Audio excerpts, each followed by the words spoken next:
রোজ বিকাল হতে না হতেই দুপুর থেকে শুরু হয়ে যাচ্ছে বৃষ্টি। আর আমার ব্যালকনির অবস্থাটা দেখো কি হয়েছে, একদম সমুদ্র হয়ে গেছে। যাই হোক, বোন আসার কথা ছিল, ওকে বলেছি বৃষ্টি হোক ঝড় হোক তুই কিন্তু আসবি।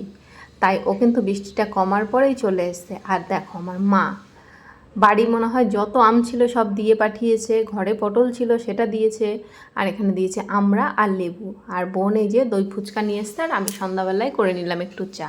তবে হ্যাঁ, দই ফুচকাটা আমার বোন এনেছে ঠিকই, কিন্তু টাকাটা আমার বরের থেকেই নিয়ে এসছে।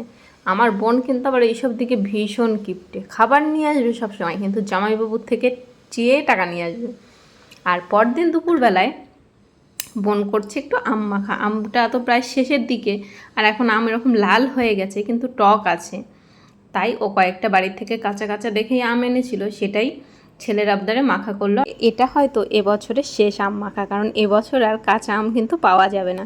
আর আম মাখাটা আমরা বেশ মজা করে খেয়ে নিলাম। আর বোন সকালে দিয়েছিল একটা আমসত্ত্ব, সেটাই আমি আর বোন ছাদে দেখতে আসলাম যে শুকিয়েছে নাকি। তবে এখনকার মতো ভিডিও এই পর্যন্ত, আবার দেখা হবে নতুন কোনো ভিডিওতে। ততক্ষণের জন্য তোমরা সবাই ভালো থেকো, টাটা।